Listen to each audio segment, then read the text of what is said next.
चूचू TV सुनो कहानियाँ।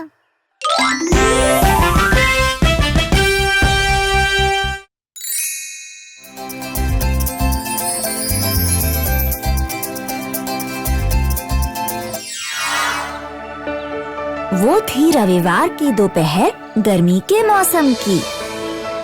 चूचू की मम्मी रसोई में काम कर रही थी।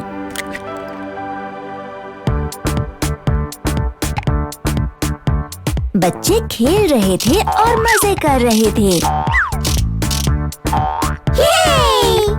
और बड़े लोग आराम कर रहे थे।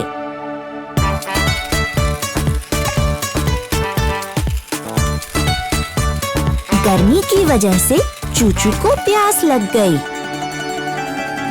ओह, आज तो बहुत गर्मी है। अच्छा होगा मैं थोड़ा ठंडा पानी ले आऊं पीने के लिए। जब चूचू रसोई में गई,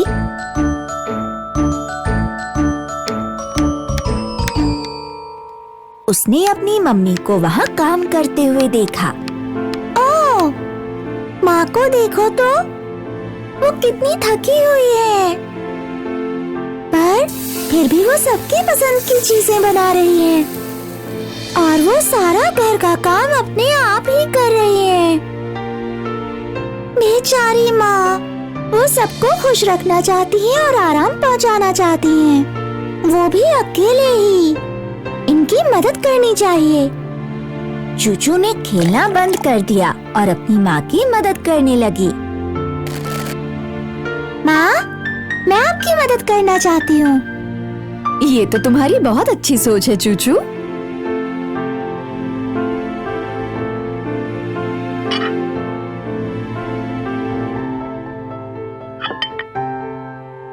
जब परिवार के बाकी लोगों ने चूचू को मदद करते देखा, तो उन सब ने भी मदद करने के बारे में सोचा।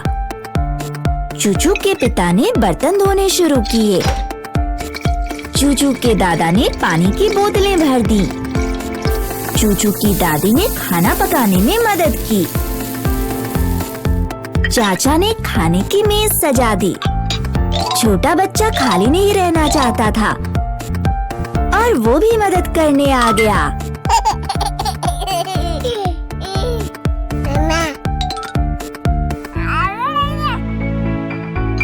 चूचू की माँ को बहुत खुशी हुई जब उन्होंने पूरे परिवार को मदद करते हुए देखा। आप सबका धन्यवाद। आप सब कितने अच्छे हैं, आपने मेरी मदद की। कितनी खुशकिस्मत हूँ मैं, मुझे इतना प्यारा परिवार मिला। मैं सबको बहुत प्यार करती हूँ। ये जानकर चूचू को बहुत खुशी हुई कि उसने सबको बहुत अच्छा उदाहरण दिया है और अपनी माँ का काम आसान करवा दिया है। और हम भी आपको बहुत प्यार करते हैं माँ।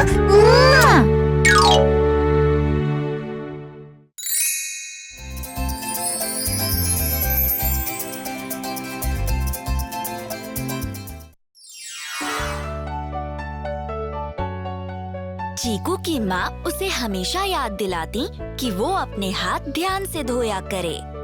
चीकू, चलो जाकर अपने हाथ धो लो खूब सारे साबुन और पानी से। ये सबसे बढ़िया तरीका है हाथ साफ रखने का। मिस डॉरेथी ने भी तुम्हें बताया है ना कि अपने हाथों को साफ रखना चाहिए। ये बहुत ही जरूरी है। ठीक है मॉम। पर चीकू बहुत ज्यादा बेसब्र थी। वो तो 1 मिनट भी हाथ धोने में गंवाना नहीं चाहती थी और इसीलिए वो अपने हाथ गीले करके आ जाती और ऐसे दिखाती जैसे वो उन्हें धो के आई है। क्या तुमने अपने हाथ धो लिए हैं चीकू? हाँ मॉम। पर मुझे तुम्हारे हाथ अभी भी गंदे दिख रहे हैं चीकू। चलो अब अच्छे बच्चों की तरह जाकर अपने हाथ फिर से धो लो। ठीक है मॉम। पर चीकू ने फिर से बात नहीं मानी, ना ही हाथ ढंग से धोए। एक दिन चीकू गार्डन में खेलने के लिए गई। उसने सैंडबॉक्स में मिट्टी के घर बनाए और वहाँ पर वो सीसॉ और झूले पर भी बैठी। ला ला ला ला ला ला। जब चीकू वापस घर गई तो खाने का टाइम था। चीकू, चलो जाओ अपने हाथ अच्छे से धो लो, इससे पहले कि तुम अपना खाना खाओ। ठीक है मॉम। पर चीकू ने फिर भी अपने हाथ धोने की नहीं सोची, बल्कि वो टेबल पर बैठकर खाना खाने लगी, जबकि बहुत से गंदे कीटाणु चीकू के हाथ पर चढ़ गए थे जब वो पार्क में खेल रही थी।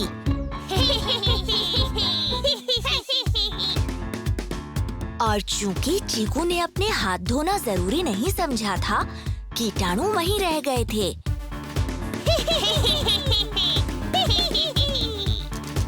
सारे कीटाणु चीकू के खाने पर आ गए और फिर वो सारे सीधे उसके पेट में चले गए। अगली सुबह जब चीकू उठी, उसे लगा कि वो बहुत बीमार महसूस कर रही है। मेरे पेट में दर्द हो रहा है। लगता है मुझे जुकाम हो गया है। मेरे सिर में भी बहुत दर्द हो रहा है। मुझे लगता है तुम्हें बुखार हो गया है चीकू। क्या तुमने कल खाना खाने से पहले अपने हाथ धोए थे? नहीं मॉम, मैंने नहीं धोए। तुम्हारे हाथ पर लगे कीटाणु तुम्हारे पेट में चले गए होंगे, जिससे तुम बीमार हो गई।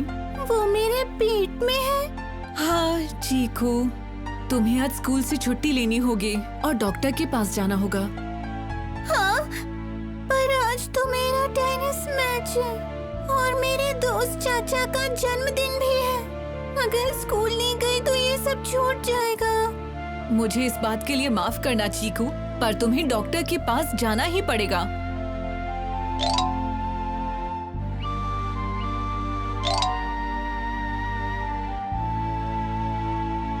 तो चीकू डॉक्टर के पास चली गई। चीकू, जो जम्स तुम्हारे हाथों पर थे वो तुम्हारे पेट में चले गए हैं। उसी से तुम्हारी तबीयत खराब हो रही है। मैं तुम्हें दवाई देता हूँ जिसे खाकर तुम ठीक हो जाओगी। लेकिन याद रखना कि तुम हमेशा अपने हाथों को साबुन से और पानी से अच्छे से धोना, खासकर अपना खाना खाने से पहले। कीटाणु से दूर रहने का ये सबसे बढ़िया तरीका है और स्वस्थ रहने का भी। फिर डॉक्टर ने चीकू को दिखाया कि उसे अपने हाथ कैसे धोने चाहिए। सुनो चीकू, पहले हाथों को गीला करो, फिर साबुन लगाओ, फिर दोनों हाथों की हथेलियों को गोलाई में रगड़ो। इसी तरह हथेलियों के पीछे भी अच्छी तरह रगड़ो। इसके बाद उंगलियों के बीच ऊपर और नीचे, फिर उंगलियों को आपस में फंसाकर हथेलियों को ऊपर और नीचे से मलो। अंगूठों को चारों तरफ से अच्छी तरह रगड़ो। हाथों को और उंगलियों को ऊपर और नीचे से अच्छी तरह रगड़ो। फिर साबुन को पूरे हाथ में फैलाकर अच्छे से रगड़ो। आखिर में ढेर सारे पानी के साथ हाथों को धो लो। तब से चीकू ने हमेशा इस बात का ध्यान रखा कि वो अपने हाथ अच्छे से धोया करे, खासकर खाना खाने से पहले। इस तरह से चीकू हमेशा स्वस्थ रही और उसने कोई भी मस्ती मिस नहीं की।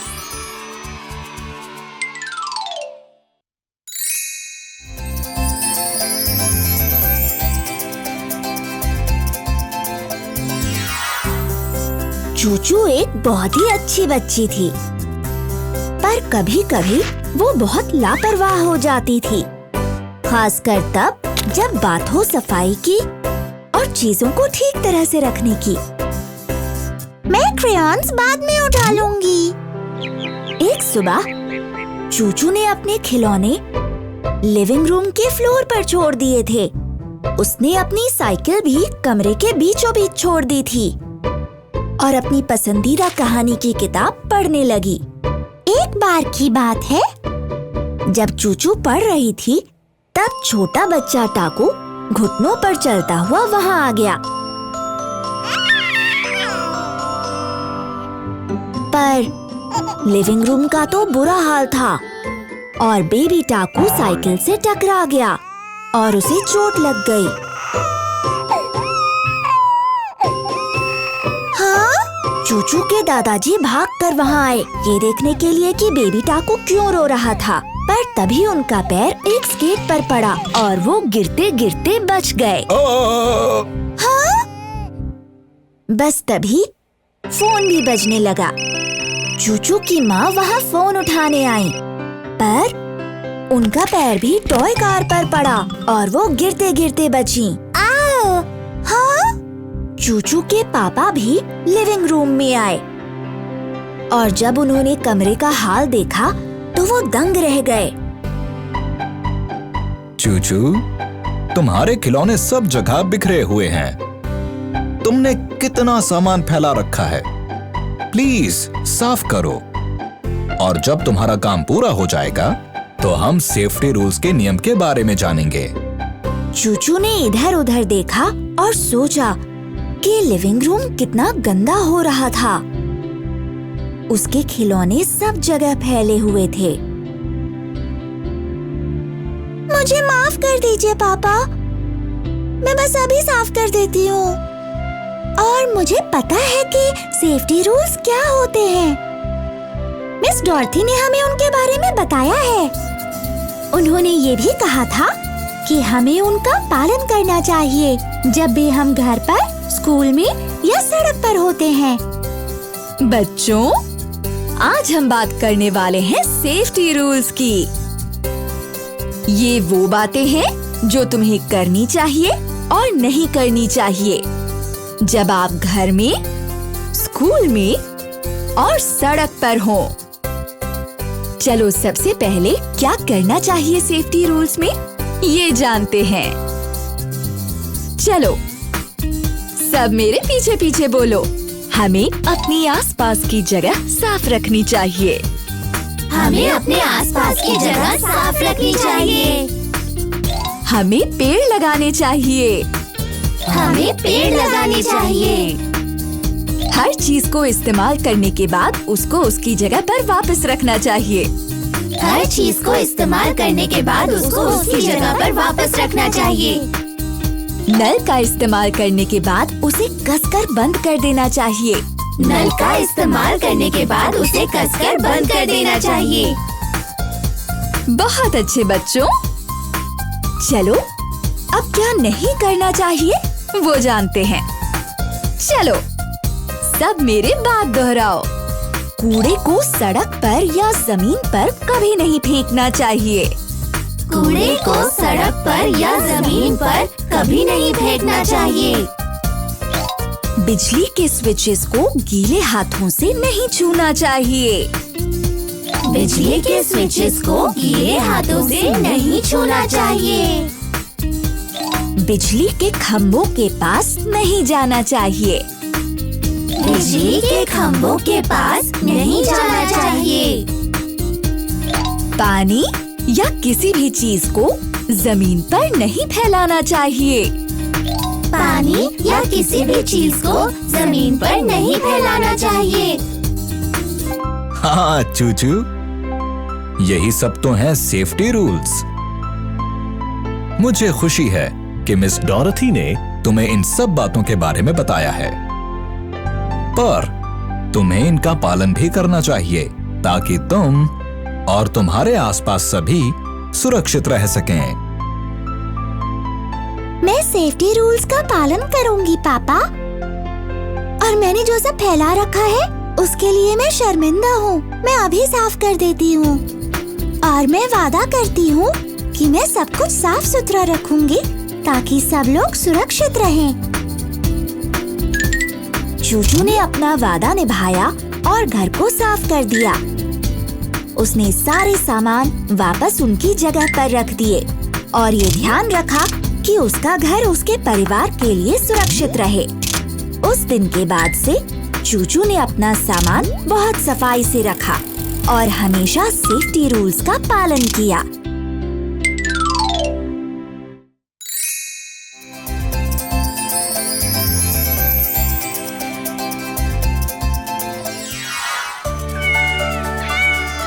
बेबी टाकू अपने बगीचे में चल रहा था। तभी उसने घास पर कुछ चीजें देखी।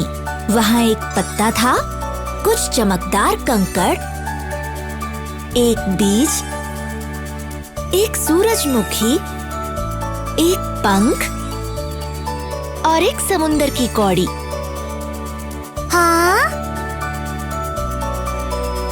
बेबी टाकू ने वो चीजें उठा ली और ध्यान से उन्हें अपनी गाड़ी में रख लिया। फिर वो अपनी गाड़ी को चूचू और चाचा के पास ले गया। ओह, मुझे लगता है कि बेबी टाकू इन चीजों के बारे में जानना चाहता है। मुझे लगता है ये जानना चाहता है कि ये चीजें कहाँ से आई हैं। मेरे पास एक तरकीब है। चलो बेबी टाकू को बाहर ले चलते हैं और इनके बारे में बताते हैं। ओह हाँ, हम इसे ये भी दिखा सकते हैं ये चीजें आती कहाँ से हैं। तो चूचू और चाचा ने अपनी माँ से पूछा कि क्या वो उन सबको अपने साथ बाहर घूमने ले जाएंगी। माँ, बेबी टाकू को कुछ चीजें मिली है और हम उसे ये दिखाना चाहते हैं कि वो कहाँ से आई है। क्या आप हमें बाहर लेकर चलेंगी? हाँ मेरे बच्चों, मैं ले चलूंगी। मैं थोड़ा खाना भी पैक कर लेती हूँ ताकि हम सब वहाँ पिकनिक कर सकें। जैसे ही वो लोग गाड़ी में बैठकर निकले, चूचू ने अपनी माँ को गाड़ी रोकने को कहा। वो बेबी टाकू को एक पेड़ दिखाना चाहती थी। बेबी टाकू, इस पेड़ को देखो। तुम्हें जो पत्ता मिला वो इस पेड़ से आता है। वो देखो, वहाँ ऐसे ही और भी कितने सारे पत्ते हैं। ये ऐसे ही है जैसा तुम्हारे पास है। जो पत्ता तुम्हें मिला है, हो सकता है वो इसी पेड़ से गिरकर हवा के साथ उड़कर हमारे बगीचे में आ गया हो।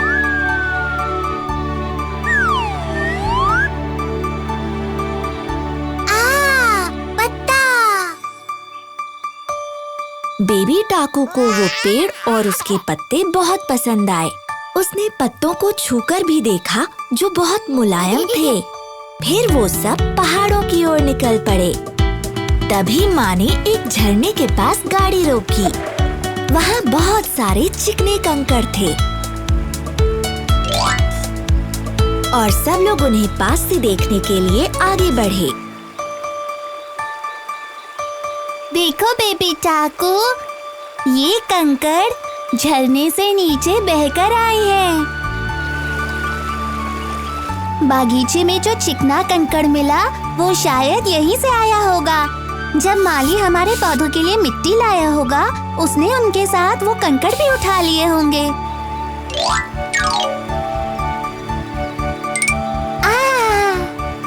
कंकड़। फिर माँ उन्हें एक बगीचे में ले गई।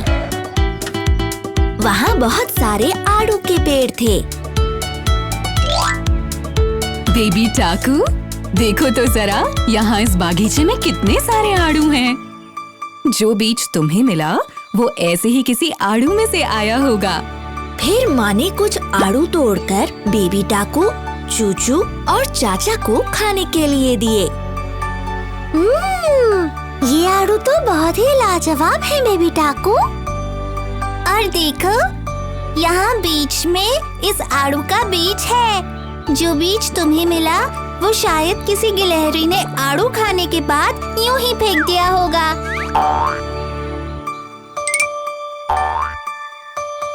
बीज। फिर माँ उन्हें एक खेत में ले गई। वहाँ सूरजमुखी के बहुत सारे फूल खिले थे। बेबी टाकू, इस खेत को देखो, यहीं से आया है तुम्हारे पास सूरजमुखी।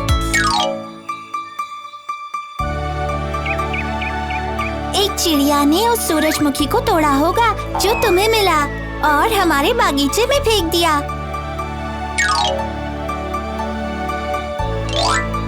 सूरजमुखी। फिर माँ उन सबको बीच पर ले गई। बच्चों ने एक सीगल को उड़ते हुए देखा। बेबी टाकू, ये देखो, जो पंख तुम्हें मिला है वो ऐसे ही किसी सीकर का होगा। ये जरूर तब गिरा होगा जब सीगल हमारे बगीचे के ऊपर से उड़कर जा रही होगी।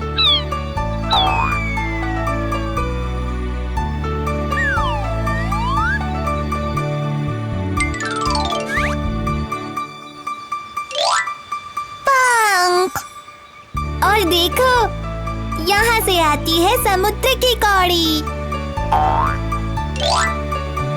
लगता है हम उसे घर ले आए होंगे, उस रेत के साथ जो हमने अपनी बाल्टी में इकट्ठा की थी पिछली बार। समुंदर की कौड़ी। बेबी टाकू ये जानकर बहुत खुश था कि जो चीजें उसे मिली वो कहाँ से आई थी। वो बीच पर अपने परिवार के साथ पिकनिक करके भी बहुत खुश था। जब वो घर लौटे तो बेबी टाकू ने चूचू को समुंदर की कौड़ियाँ दी जिसे वो सजाने में इस्तेमाल कर सकती थी। उसने चाचा को रॉक कलेक्शन के लिए कंकड़ दिए, माँ को बालों में लगाने के लिए सूरजमुखी दिया। फिर बेबी टाकू ने पंख को अपनी हैट में लगा लिया। फिर सब लोग एक साथ बगीचे में आए और वहाँ एक बीज उगाया।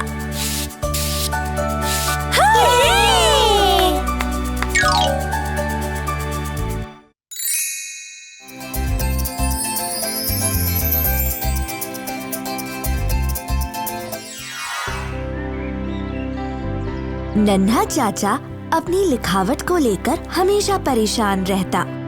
उसे लगता था कि लिखना बहुत कठिन है।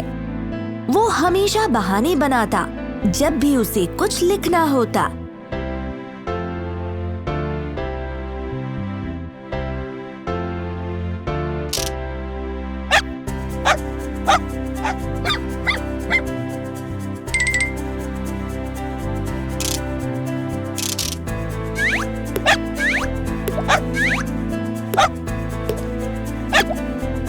चाचा, मैं तुम्हारे लिए कुछ पेंसिल्स लाई हूँ। क्यों ना तुम कुछ अक्षर लिखकर देखो इनसे। नहीं माँ, लिखना बहुत मुश्किल है। मैं फिर कभी कोशिश करूँगा। अभी मैं खेल रहा हूँ।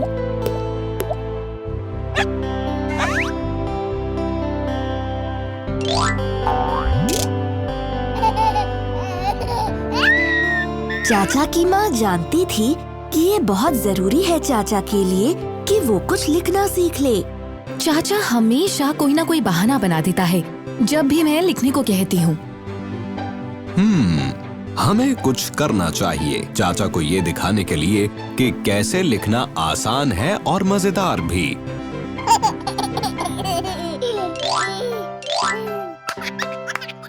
चाचा के माता पिता मिस डॉर्थी से मिलने गए। वो चाचा की पसंदीदा टीचर थी। मिस डॉरथी, चाचा मानता है कि लिखना बहुत मुश्किल काम है। वो हमेशा कोई ना कोई बहाना बना देता है जब भी मैं उसे कुछ लिखने को कहती हूँ। चिंता मत कीजिए, हम चाचा के लिए लिखना मजेदार बना देंगे। फिर उसके बाद उस दिन मिस डॉर्थी चाचा की कक्षा में गईं। बच्चों, ये बताओ हमारी कितनी उंगलियां हैं?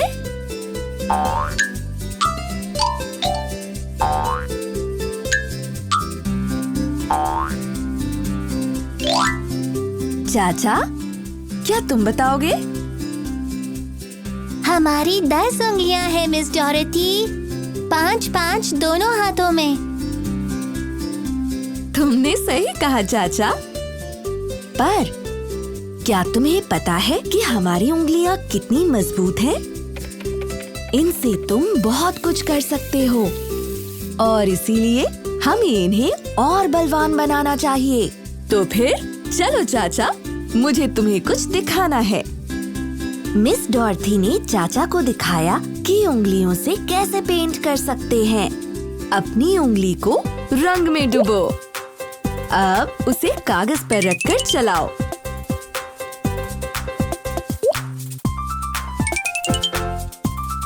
बहुत अच्छे। अब फिर से अपनी उंगली को रंग में डुबो और लिखो ए।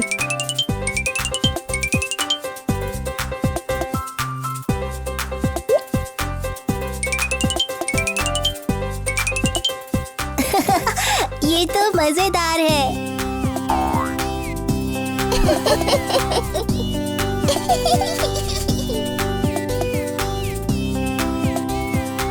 चाचा को अपना नाम रंग से लिखकर खूब मजा आया। फिर मिस डॉर्थी चाचा को मिट्टी के ढेर के पास ले गई। उन्होंने उसे दिखाया कि कैसे वो मिट्टी में अक्षर लिख सकता है।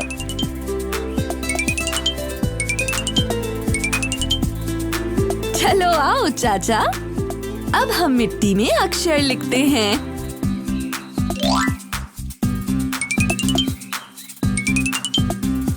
ए,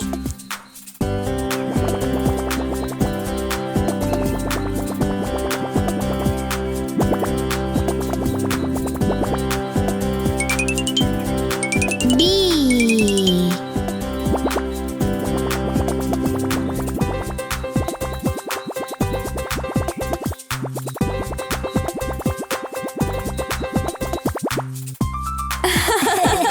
वाह, ये मजेदार है। मिस डॉर्थी ने चाचा को चीका के साथ एक नया खेल भी खिलाया।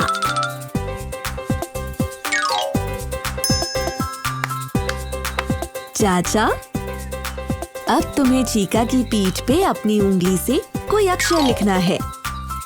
फिर चीका सोच कर बताएगा कि वो कौन सा अक्षर है।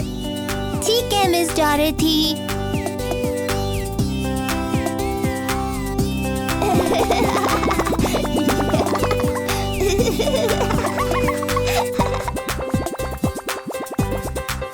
चीका, बताओ ये कौन सा अक्षर है? तुमने एस लिखा है चाचा, इससे मुझे गुदगुदी हुई। मिस डॉर्थी ने चाचा को ये भी दिखाया कि किस तरह वो हवा में अक्षर लिख सकता है।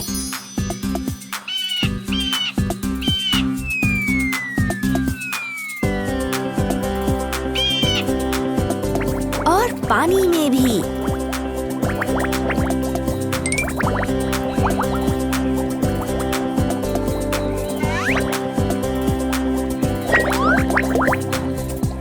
चलो आओ चाचा, अब हम हवा और पानी में लिखते हैं।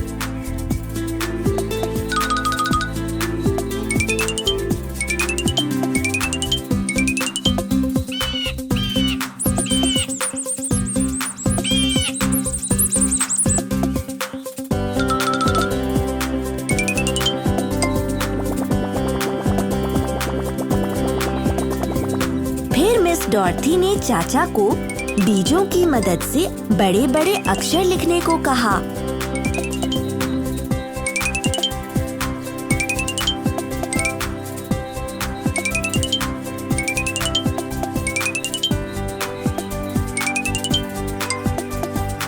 चलो आओ चाचा, अब अक्षरों के ऊपर से कूदो। ए, बी, सी।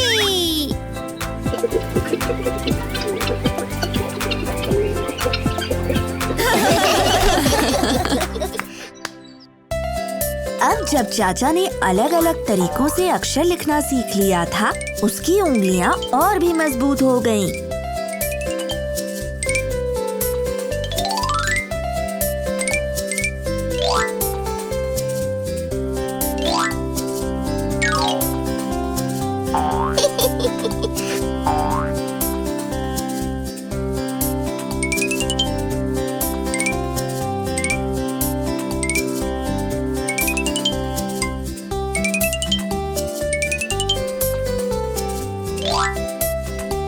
सक्सेस।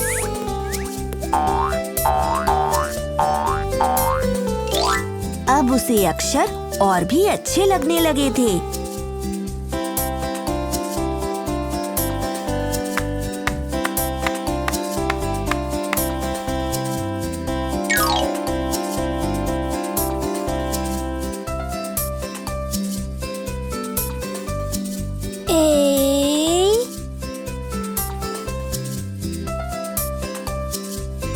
बी।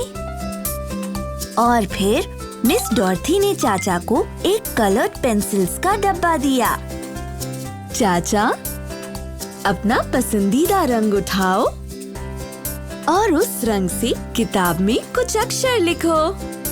ठीक है मिस डॉरेथी। चाचा ने एक चमकदार नीली पेंसिल चुनी और कुछ अक्षर लिखने शुरू कर दिए। उसे आश्चर्य हुआ कि लिखना भी इतना मजेदार हो सकता है।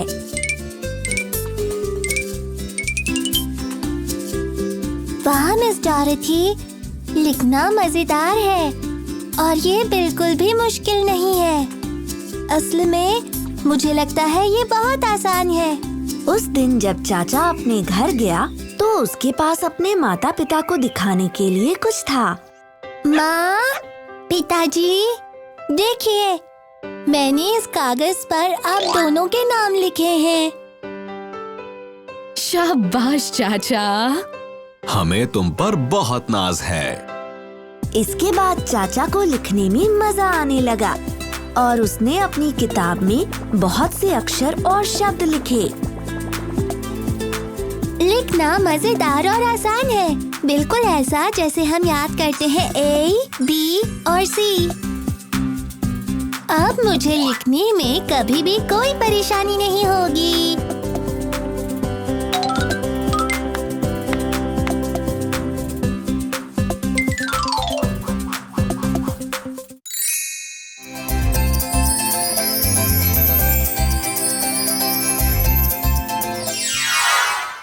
कसली को बढ़िया चीजें अच्छी लगती थी। अगर उसे अपने दोस्त की कोई चीज अच्छी लग जाती, वो हमेशा उनसे मांग लेता। सुनो चाचा, मुझे तुम्हारी पेंसिल अच्छी लगी, क्या तुम ये मुझे दे दोगे?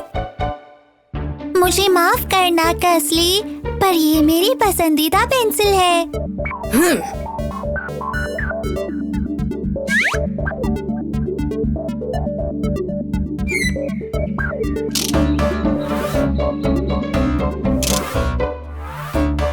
अगर कसली के दोस्त उसे वो चीज नहीं देते जो उसे चाहिए होती थी, तो वो उनके साथ कुछ बुरा कर देता।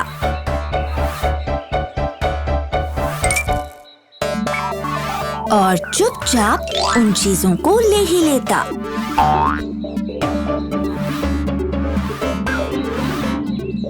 आहा! मिस डॉर्थी ने कसली के इस बुरी आदत पर गौर किया।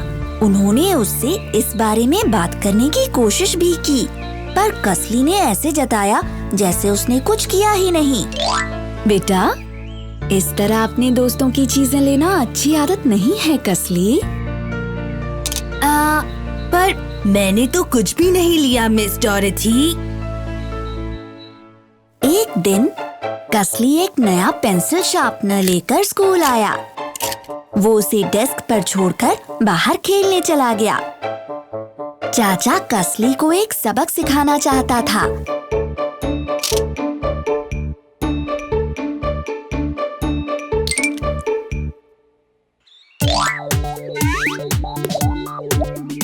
जब कसली वापस आया, उसका पेंसिल शार्पनर उसे वहाँ नहीं मिला।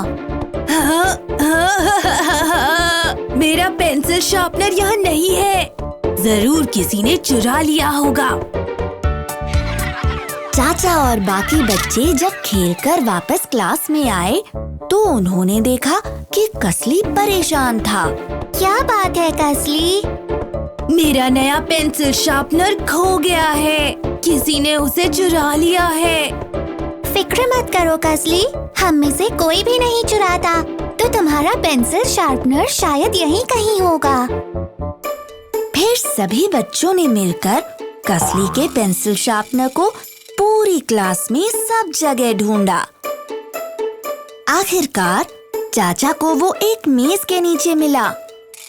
तुम्हारा पेंसिल शार्पनर यहाँ है कसली। ये जरूर डेस्क से नीचे गिर गया होगा और शायद यही मेरी पसंदीदा पेंसिल के साथ भी हुआ होगा। हाँ। कसली अपने पेंसिल शार्पनर को वापस पाकर बहुत खुश था, पर उसे इस बात का दुख था कि कि उसने अपने दोस्तों की चीजें चुराई। जो उसने किया वो बहुत गलत था। आखिरकार उसके सभी दोस्त उसके लिए बहुत अच्छे थे। हाँ, अगले दिन कसली ने वो सारी चीजें लौटा दी जो उसने चुराई थी। मुझे माफ करना चाचा, मैंने तुम्हारी पेंसिल ली थी। ओह, मेरी पसंदीदा पेंसिल तुम्हारे पास थी कसली। कसली ने ये महसूस किया कि सबके लिए उनकी चीजें कितनी खास होती हैं, और इसलिए उसने दोबारा कुछ नहीं चुराया।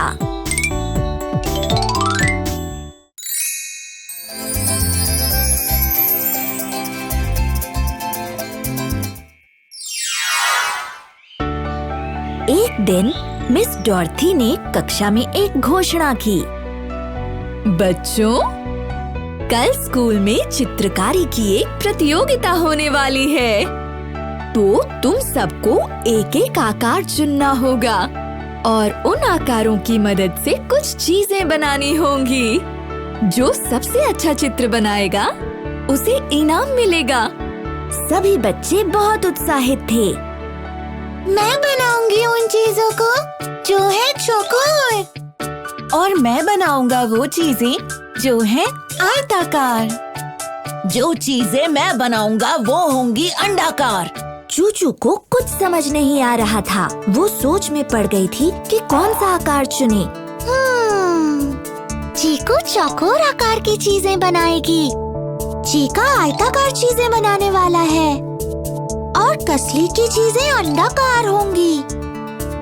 मैं कौन सा आकार चुनूं? जब चूचू घर पहुंची तो उसने अपनी माँ को प्रतियोगिता के बारे में बताया।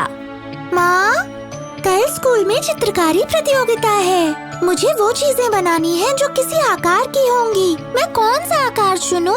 चूचू की माँ बहुत मददगार थी। उन्होंने चूचू की समस्या सुलझाने में मदद की।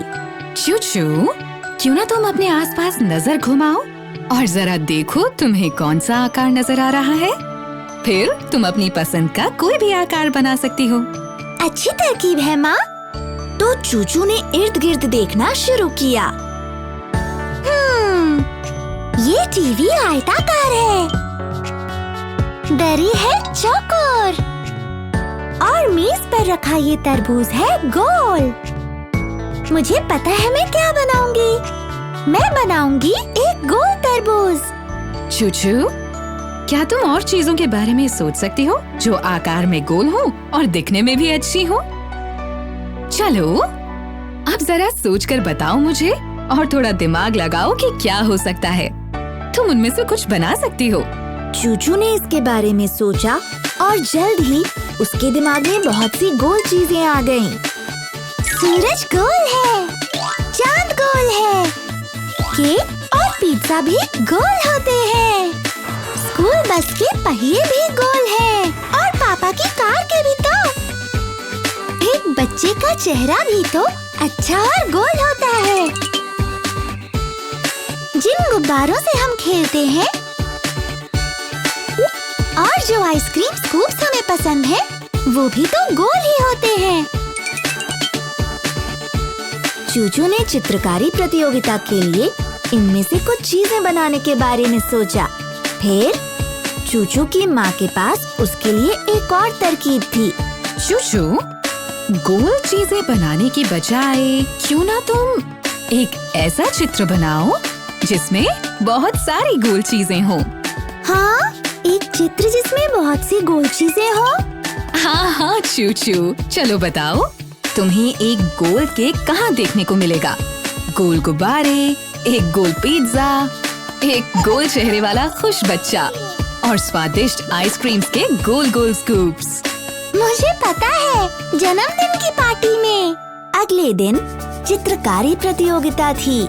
चूचू ने एक जन्मदिन पार्टी की तस्वीर बनाई जिसमें बहुत सी गोल चीजें थीं। गोल गुब्बारे, एक गोल जन्मदिन का केक, गोल स्कूप्स आइसक्रीम के, गोल पहिए ट्राइसाइकिल के, एक खुश दिल बच्चा गोल चेहरे के साथ, एक गोल पिज्जा जिसे सब बांट रहे हैं और एक गोल सूरज जो आसमान में चमक रहा है। मिस डॉर्थी और जजेस चूचू के बनाए चित्र से बहुत प्रभावित हुए। आप सभी ने उन आकारों के चित्र बनाए हैं जिन्हें आपने चुना है और आप सबने ये बहुत ही अच्छा बनाया है।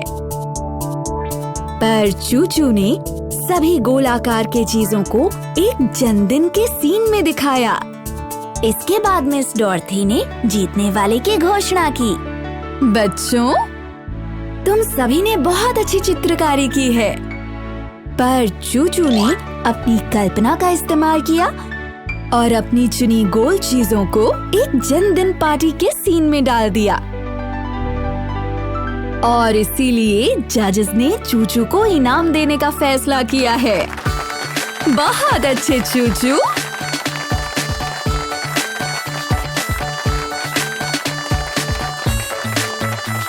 धन्यवाद। चूचू का इनाम था एक गोल चॉकलेट से भरा डिब्बा। माँ, मैं अपना इनाम आपके साथ बांटूंगी। आखिरकार आप ही ने तो मुझे सोचने में मदद की थी और अपनी कल्पना से बनाने को कहा। चूचू माँ के साथ चॉकलेट्स को बांटकर बहुत खुश थी और वो अपने आप को भाग्यशाली मान रही थी कि उसकी माँ ने उसे सिखाया कि कल्पना का इस्तेमाल कैसे करना है।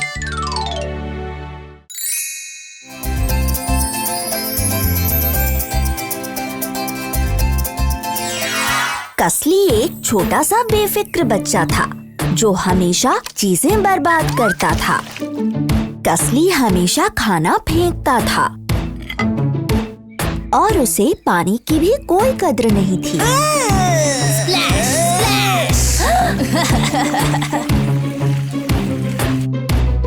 कसली की टीचर मिस डॉर्थी ने कसली को कई बार पानी बर्बाद करते हुए देखा।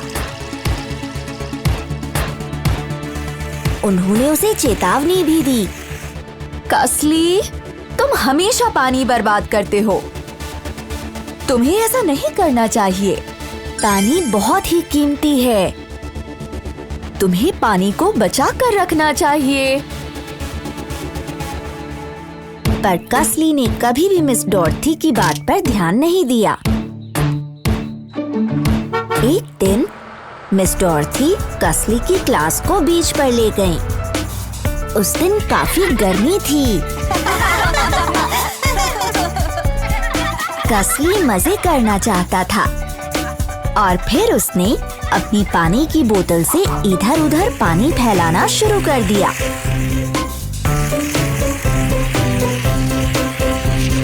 कुछ समय बाद कसली को प्यास लगी, पर जब उसने थोड़ा पानी पीने के लिए अपनी बोतल खोली तो उसे पता चला कि उसमें पानी था ही नहीं। हाँ, मेरा सारा पानी खत्म हो गया और मैं बहुत ही ज्यादा प्यासा हूँ। अब मुझे क्या करना चाहिए? कसली ने पूरे समुद्र तट पर देखा, पर उसे कहीं भी पीने के लिए पानी नहीं मिला। मेरे गले में दर्द हो रहा है और मेरा मुंह बिल्कुल ही सूख गया है। काश कि मैंने अपना पानी ऐसे बर्बाद नहीं किया होता। काश मुझे एक घूंट पानी पीने को मिल जाता। मिस डॉर्थी का ध्यान कसली पर गया।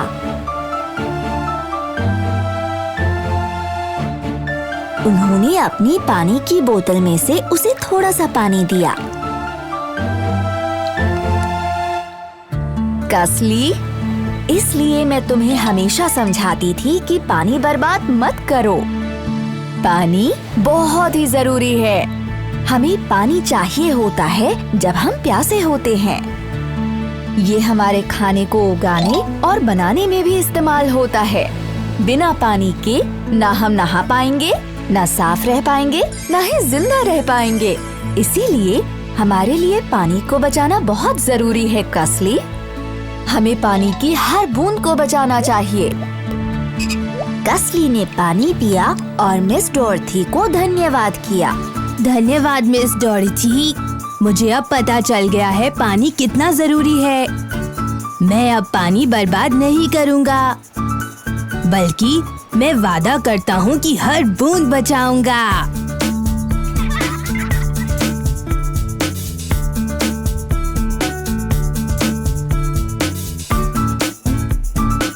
कसली ने अपना वादा निभाया। उसने फिर कभी भी पानी बर्बाद नहीं किया, और अगर उसे कोई भी पानी बर्बाद करता दिखता तो वो ये गाना गाता। यहाँ हर जगह पानी ही पानी है, पर हमें ध्यान से इस्तेमाल करना चाहिए। पानी हम सबके लिए जरूरी है, तो इसको बचाना भी बहुत जरूरी है।